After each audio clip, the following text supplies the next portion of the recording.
Dean Martin stopped mid-joke. He saw a hand rise in the back of the room. He lowered the microphone slowly. And after that moment, nobody laughed. The Copa Room at the Sands Hotel, Las Vegas. December 1967.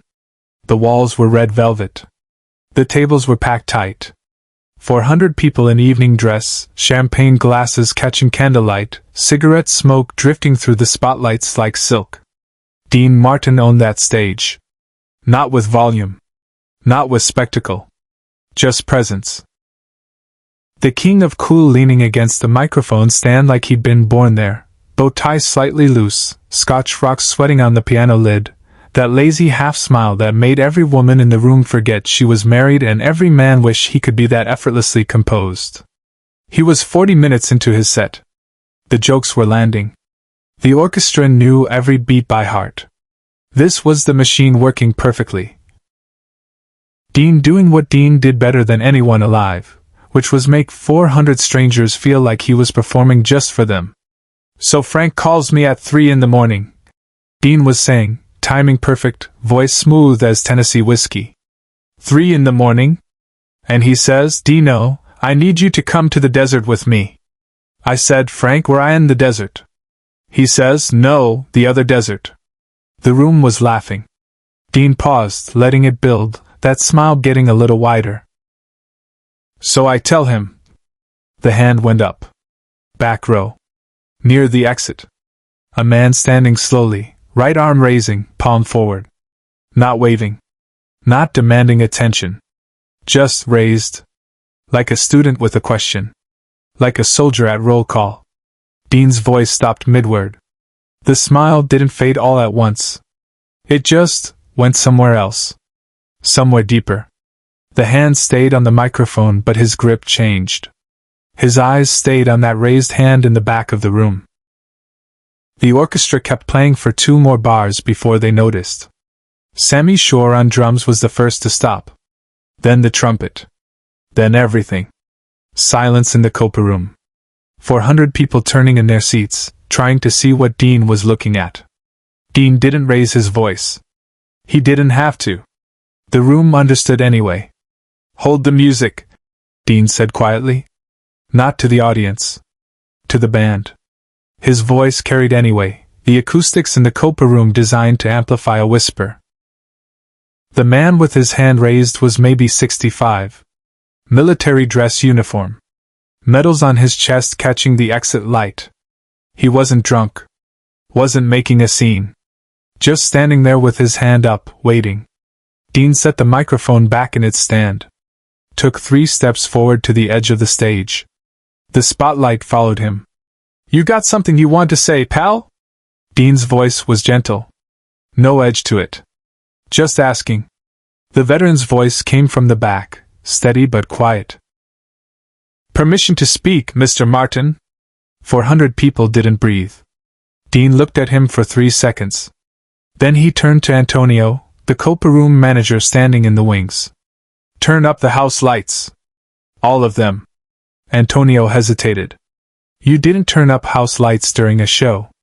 It broke the illusion.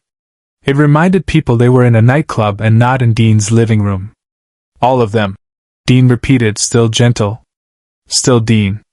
But something in his tone made Antonio move. The lights came up. Warm, but bright enough to see every face in the room. The veteran was fully visible now. Gray hair. Ramrod posture. Combat infantry badge on his chest. Korean War ribbons.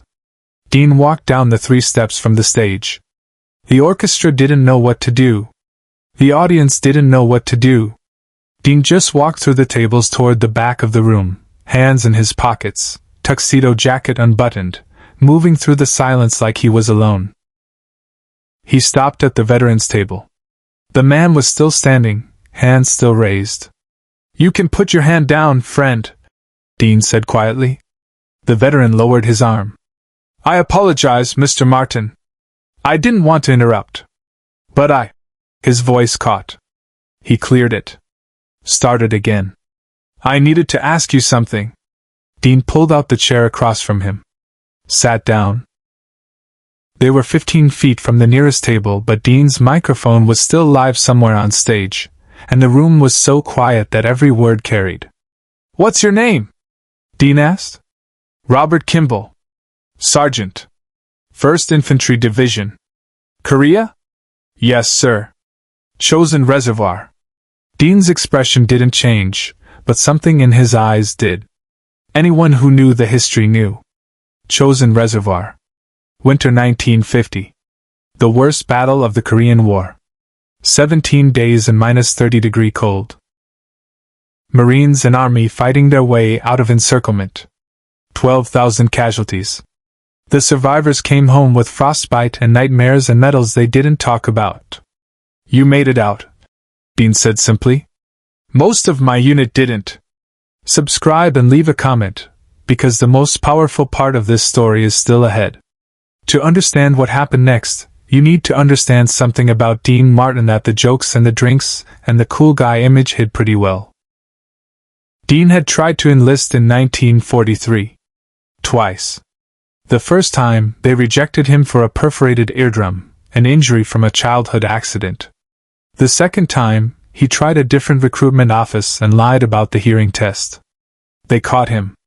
While Frank served in the USO and Sammy toured military bases and half of Hollywood put on uniforms, Dean Martin worked in steel mills in Ohio and sang in nightclubs for defense workers.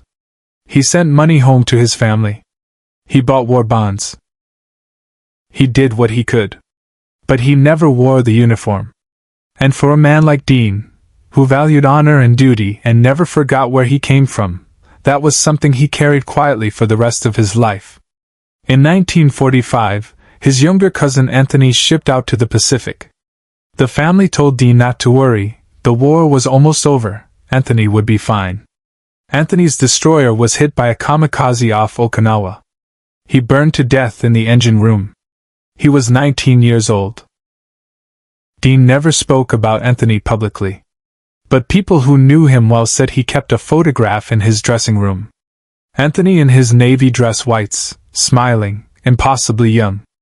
Now, December 1967, Dean Martin sat across from Sergeant Robert Kimball in the Copa Room with 400 people watching and waiting. "What did you want to ask me?" Dean said. Kimball reached into his jacket pocket. Pulled out a folded piece of paper, worn soft from handling. He unfolded it carefully. It was a letter. Handwritten. "My son wrote this," Kimball said, his voice steady but his hands shaking slightly. 3 weeks ago. He's in Vietnam right now. Ki-san. And he wrote me this letter and he asked me to do something and I didn't know how, but then I saw you were performing tonight and I thought." He stopped. Swallowed. Looked at Dean. "He asked me to tell you something? If I ever got the chance. He wanted you to know." Dean waited. He didn't rush it. Just sat there, completely present, the way he did with everyone who needed something real from him. Kimball looked down at the letter. "Dad," he read aloud. "If you ever meet Dean Martin, and I know that's crazy but you're in Vegas so maybe, tell him thank you. Tell him that when things get bad over here, when we're in the bunker and the mortars are coming in, and we don't know if we're making it to morning, somebody always has a Dean Martin record. We play. Everybody loves somebody. And for 3 minutes we're not here. We're back home. We're at a wedding or a bar or in our dad's car and everything's okay. Tell him his voice brings us home when we can't get there ourselves." Kimball's voice broke on the last sentence. He folded the letter carefully, tucked it back in his pocket. The Copa Room was silent. Not the silence of an audience waiting for the next joke. The silence of 400 people witnessing something they weren't prepared for. Dean sat completely still. His face hadn't changed. The mask of cool was still there. But his eyes, anyone close enough could see his eyes were wet. He stood up slowly. Reached into his own jacket pocket and pulled out a handkerchief. Offered it to Kimball, who shook his head, standing at attention now, military discipline taking over. Dean folded the handkerchief and tucked it into Kimball's jacket pocket instead. "You keep that," he said quietly. "And you write your son back. You tell him Dean Martin says thank you for his service. You tell him to keep his head down and come home safe. And you tell him—" Dean paused, choosing words carefully. "You tell him that everybody loves somebody. Even out there. Especially out there." Kimball nodded, unable to speak. Dean put his hand on the sergeant's shoulder. Not a performer's gesture. Just one man to another. Then he turned and walked back toward the stage. The audience started to applaud. Tentatively at first, then building. Not the sharp Vegas applause of entertainment. Something slower. Heavier. The kind of applause that happens at funerals and medal ceremonies and moments that matter more than jokes. Dean climbed the 3 steps back to the stage. Picked up his drink from the piano. Took a slow sip. Set it down. Adjusted the microphone. "Where were we?" he said, voice still smooth, that smile coming back, different now but still Dean. "Oh yeah? Frank in the desert." A few people laughed. Uncertain. Not sure if they were allowed to. Dean shook his head. "Actually, you know what? Forget Frank. Let's do something else." He turned to the orchestra. Made eye contact with the piano player. "You know everybody loves somebody?" The piano player nodded. "Play it slow," Dean said. "Real slow." Backstage, Dean made a choice no one expected, because it wasn't for the cameras. The orchestra started. Piano first. Then strings coming in gentle. Dean closed his eyes for just a moment. When he opened them, he was looking at Sergeant Kimball, still standing in the back of the room. Dean sang. Not the upbeat, swinging version everyone knew. Not the wedding reception, cocktail party, easy listening station version. He sang it like a hymn. Like a prayer. Like he was singing to every soldier in every bunker in Vietnam, and to the cousin who never came home from Okinawa, and to every parent wondering if their kid was safe tonight. Everybody loves somebody sometime. The room didn't move. The waiter stopped serving. The bartender put down his shaker. 400 people listened to Dean Martin sing a song they'd heard 1,000 times like they'd never heard it before. Everybody falls in love somehow. Sergeant Kimball sat down slowly, his wife, who Dean hadn't noticed before, reaching for his hand. She was crying. He was crying. Half the room was crying. Dean sang the whole thing. 3 minutes and 40 seconds. When he finished, the last note hanging in the air, he opened his eyes and looked at Kimball again. For your son, Dean said simply. And for everyone else who can't be home tonight. The applause was thunder. 400 people standing. The orchestra standing.